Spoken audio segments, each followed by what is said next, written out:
Bonjour madame, aujourd'hui je vais vous présenter mon projet spécifique sur le stress. Au fil des années, le pourcentage d'élèves qui souffrent de stress et l'anxiété continue à augmenter. La question dont je vais me concentrer est: l'école a-t-elle un impact négatif sur les adolescents à partir d'un jeune âge?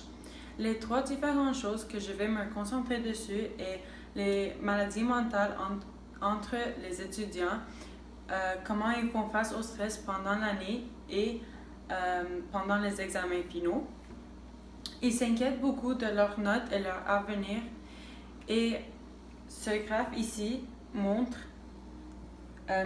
le niveau de stress entre les parents et les étudiants, et vous voyez que les étudiants sont beaucoup plus stressés que les parents parce que les parents ne savent pas qu'est-ce qu'ils passent pendant l'école. Premièrement, il y a plus que 500 maladies mentales, mais entre les étudiants, c'est plus l'anxiété, la dépression et le stress. Le stress n'est pas nécessairement une maladie mentale, mais le sentiment d'être stressé, c'est provoqué de quelque chose qui vous rend frustré ou nerveux, et l'anxiété est un sentiment de peur ou d'inquiétude. Cela peut être une réaction au stress. On sait qu'environ 80% d'adolescents à l'école souffrent de stress et l'anxiété. Ce stress et cette anxiété proviennent des hormones qui sont envoyées dans leur corps au cerveau. La partie du cerveau s'appelle l'hippocampe. C'est une petite partie qui contrôle les émotions et la mémoire.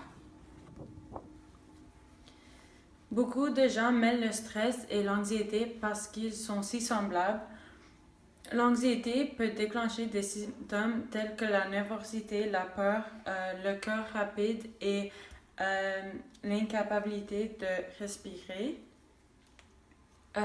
Il y a aussi, c'est la même chose entre la dépression et la tristesse.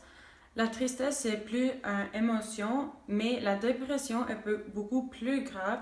Vous pouvez vous sentir fatigué, sans défense et sans valeur. Dans cette image ici, ça montre tout ce que j'ai décrit déjà. Pendant l'année, il y a différents types de stress que les étudiants font face au. Tout le monde fait face au stress différemment. La façon dont quelqu'un s'en sort pendant le stress, pendant l'année et les examens peut être avec l'aide d'un conseiller, d'un parent ou une ligne directe anonyme. La peur est souvent un symptôme de l'anxiété et de performance.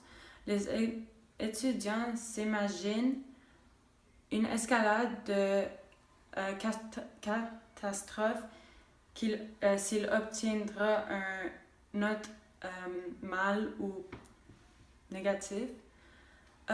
Au cours de l'année, les étudiants ont beaucoup de dictées, d'examens, de projets et d'oraux auxquels ils doivent se préparer afin de recevoir une note qui déterminera s'ils passent la classe ou non.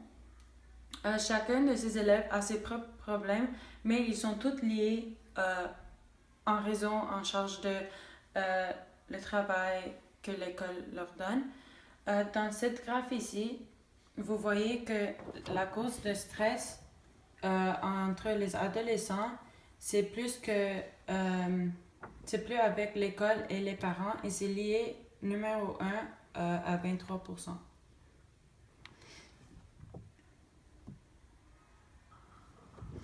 Finalement, les examens finaux sont une charge de travail pour un étudiant.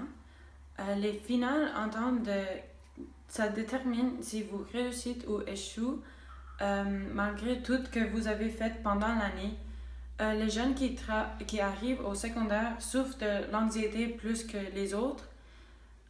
Certains étudiants savent qu'ils ont besoin d'aide et vont le chercher, mais d'autres, ils attendent et ça devient très terrible. Il y a deux types de stress. Il y a un bon stress qui s'appelle du stress et un mauvais stress qui s'appelle détresse. Beaucoup d'étudiants souffrent de détresse. Les étudiants ont une tonne de tension qui monte avant les finales et quand tout est fini, le stress est un peu moins présent. Des examens normalisés, et c'est quelque chose de très récent, les étudiants ont appris tout au long de l'année, ils ont créé un test qui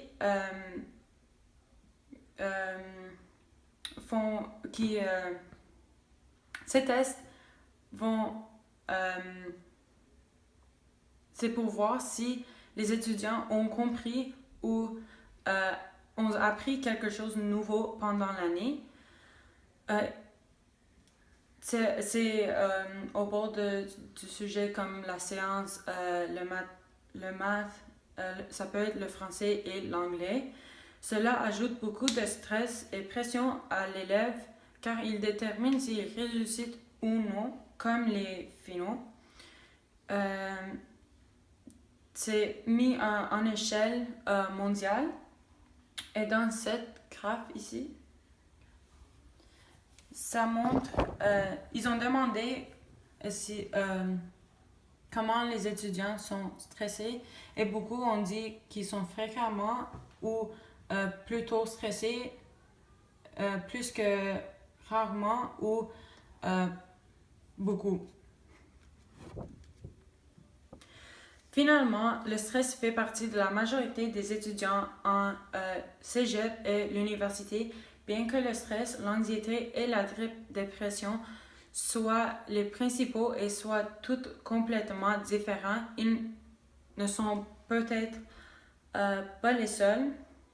Si vous ressentez un grand nombre de symptômes que j'ai dit avant, vous pouvez trouver une propre moyen de gérer et si vous avez vraiment du mal à trouver de l'aide, vous pouvez contacter un conseiller, un parent, un psychologue ou une ligne directe pour vous aider. Merci.